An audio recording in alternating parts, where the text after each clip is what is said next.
Yang selanjutnya, ya selain penggunaan time frame, maka harus sudah punya namanya rencana trading atau sistem yang kita gunakan, aturan main yang kita gunakan. Biasanya ini berkaitan dengan cara entry, ya, biasanya berkaitan dengan cara entry dan exit. Bagaimana cara kita entry, cara kita exit? Nanti kita bahas di sistem trading. Jadi sebelum benar-benar kita menekuni, fahami kita ini mau jadi trading seperti apa, jadi trader seperti apa. Apakah scalping atau day trading atau bahkan swing tadi. Dari situ nanti baru kita mulai lebih dekat, mulai lebih detail membahas, lebih detail kita mempelajari. Nah, yang nanti saya bahas adalah berkaitan dengan day trading. Rata-rata kita membahas day trading. Trading dalam hitungan jam hingga 1 hari dan dibatasi maksimum jam 00 malam waktu Indonesia Barat. Usahakan sebelum jam 12 kita exit atau close semuanya. Ya, kalaupun misalnya terpaksa tidak bisa exit, ya kita pastikan sebelum kita tutup semuanya harus clear. Kita pelajari nanti cara entry dan exitnya. Nah, di sini nanti ada kaitannya dengan analisa.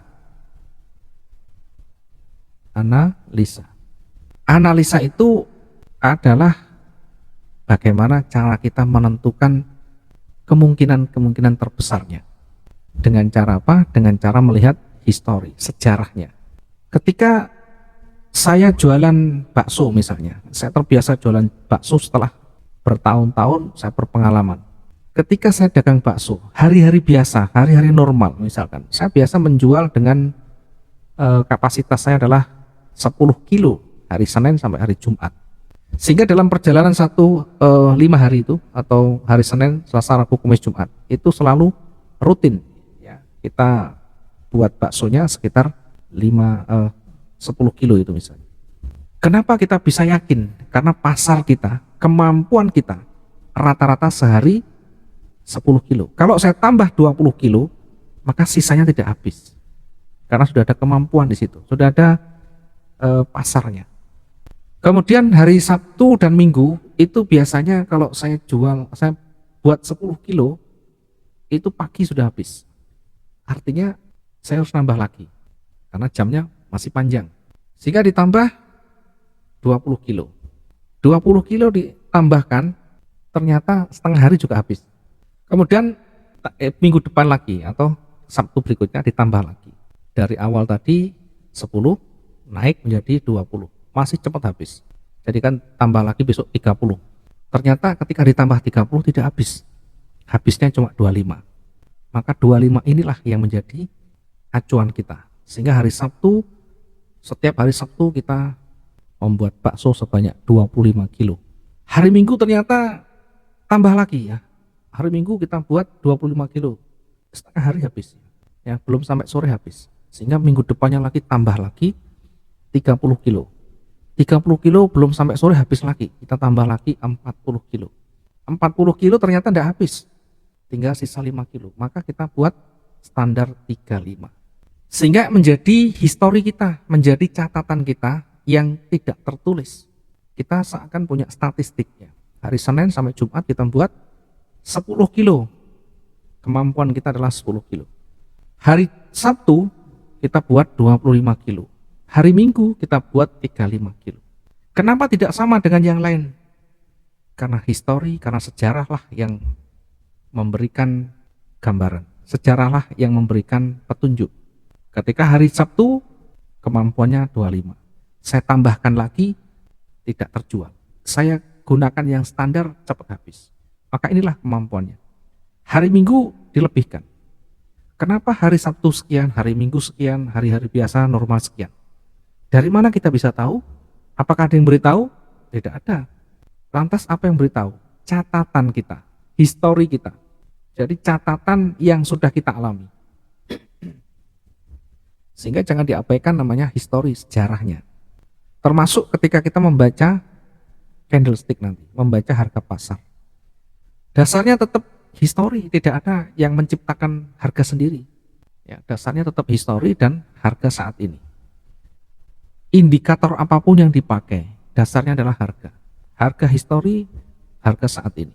Dari situ kita bisa membaca, oh ternyata market itu memang meninggalkan jejak, meninggalkan histori, dan itu nanti berpengaruh terhadap candle berikutnya atau pergerakan harga berikutnya.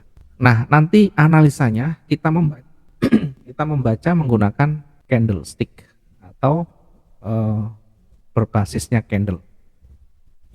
Candlestick itu seperti apa? Ya seperti ini candlestick namanya. Ini membaca pergerakan dari candlestick. Jadi bentuknya seperti lilin, ya ada bodinya, ada sumbunya. Bagaimana cara membacanya? Nanti juga kita akan bahas satu persatu di materi teknikalnya ya. Kita bahas dulu berkaitan dengan sistem trading. Nanti lebih selanjutnya akan mengarah pada analisa. Karena untuk mengetahui cara entry atau untuk mengetahui kapan kita entry, kapan kita exit, maka modalnya harus kita analisa. Modalnya harus kita identifikasi dulu ya, harga-harga yang terjadi saat ini, kemudian nanti baru menentukan titik entry-nya. Kemudian yang ketiga, di dalam sistem trading, selain kita memahami time frame, selain kita memahami bagaimana cara menentukan titik entry, cara kita exit, cara menganalisa, juga tidak kalah penting adalah yang ketiga, menentukan target yang realistis. Ini harus menjadi satu sistem yang menjadi bagian dari rencana trading kita. Target harus realistis. Kemarin sudah kita bahas. Banyak di antara trader yang bisa profit dengan besar, profit dengan banyak, tapi selanjutnya habis. Bisa beli banyak macam, habis itu selesai. Kenapa? Karena targetnya tidak realistis. Mereka menggunakan high risk tanpa perhitungan ya. Boleh-boleh saja, itu pilihan memang. Tidak ada yang salah karena itu pilihan masing-masing. Tetapi ketika kita mau trading itu menjadi bagian untuk mencukupi kebutuhan kita dan secara terus-menerus, tentu harus realistis. Karena sama halnya dengan dagang. Realistis di sini sesuai dengan kaidah ya, kaidah bisnis. Yang kedua sesuai dengan skill, kemampuan kita. Mungkin satu hari 2% itu tidak realistis bagi sebagian orang, tapi realistis bagi orang yang betul-betul sudah punya skill di sana.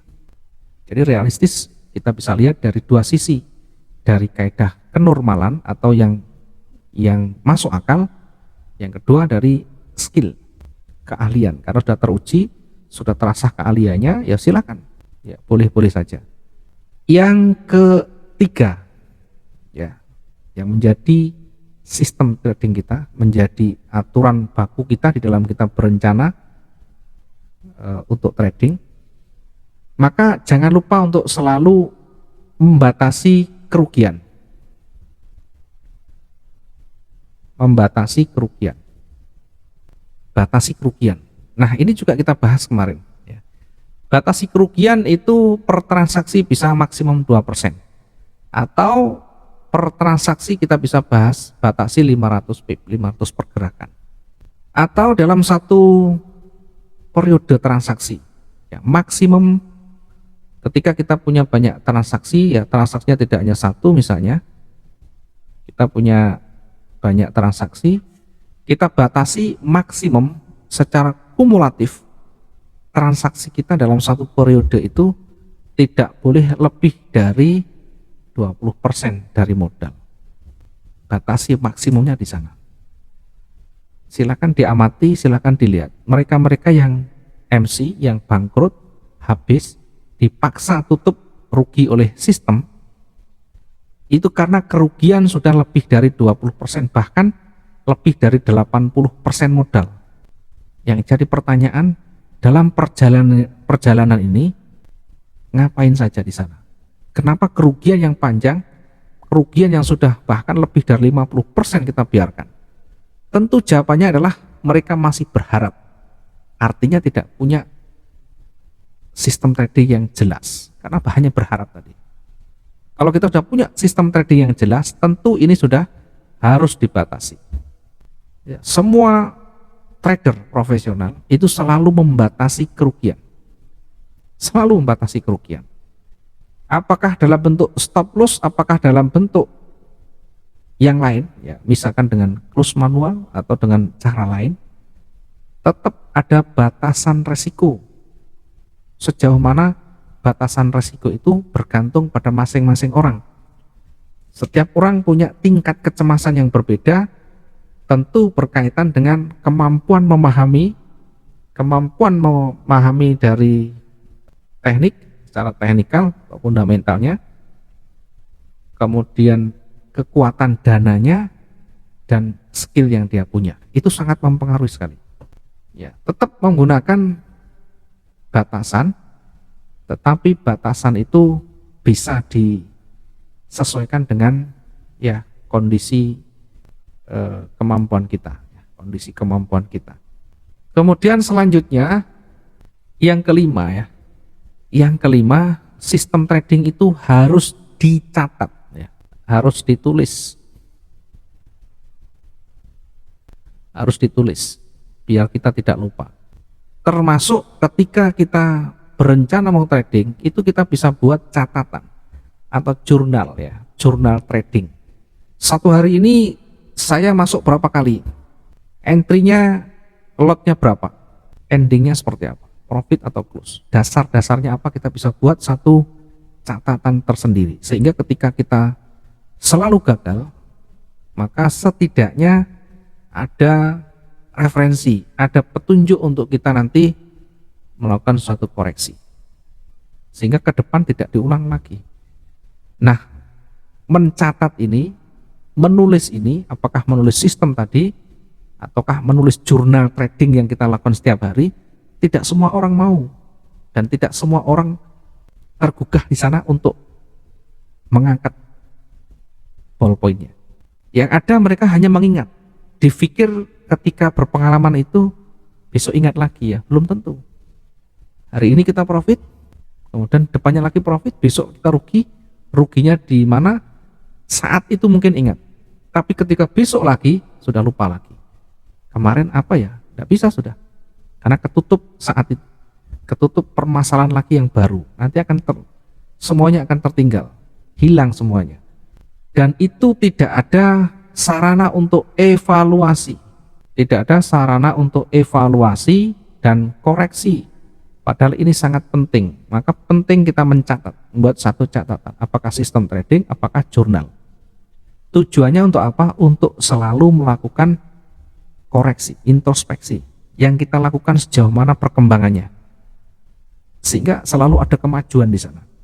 Kalau kita tidak mau seperti ini, nanti akan selamanya berat.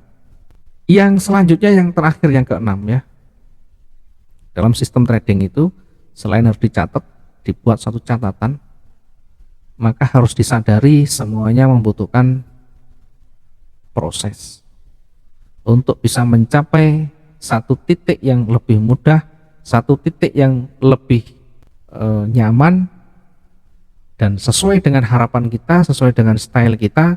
Tidak bisa serta-merta ketemu, ada proses yang dijalani, mencoba salah dikoreksi, mencoba salah dikoreksi, mencoba salah koreksi, terus menerus begitu. Yang menjadi pengalaman kita, selalu kita buat satu catatan khusus, dan kita sendiri yang tahu, karena gaya kita, cara kita, psikologi kita, emosi kita, kita sendiri yang mengukur nantinya. Mungkin kita bisa menggunakan cara-cara orang lain, tapi sebatas pembanding. Tidak bisa kita serta-merta menggunakan cara orang lain secara mutlak di sana, secara penuh. Karena akan bertentangan dengan keyakinan kita, dengan tingkat emosi kita, tidak bisa sama. Dengan cara yang sama, dengan lot yang sama, nanti hasilnya juga beda. Maka belajarlah untuk mengikuti proses ini. Terus diikuti aja prosesnya. Diingat, tidak bisa semuanya instan dan proses ini selalu membutuhkan waktu, dan ini harus disadari. Membutuhkan waktu. Kalau kita pengen serius, trading yang kita pelajari saat ini bukan untuk hari ini, tapi untuk ke depan. Untuk 1, 2, 3 tahun mendatang, baru kita akan menemukan yang lebih baik. Oh, ternyata gunanya dulu seperti ini. Jadi jangan berharap langsung saat ini belajar, besok langsung praktek dan pakai uang asli, jangan. Saya pastikan akan jadi korban-korban berikutnya kalau kita memaksa diri, tidak memahami tekniknya, tidak menguasai medannya, dan skill tidak punya. Yang ada kita hanya setor modal saja, nanti uang akan hilang dengan sia-sia. Ya mudah-mudahan nanti tidak termasuk di sana.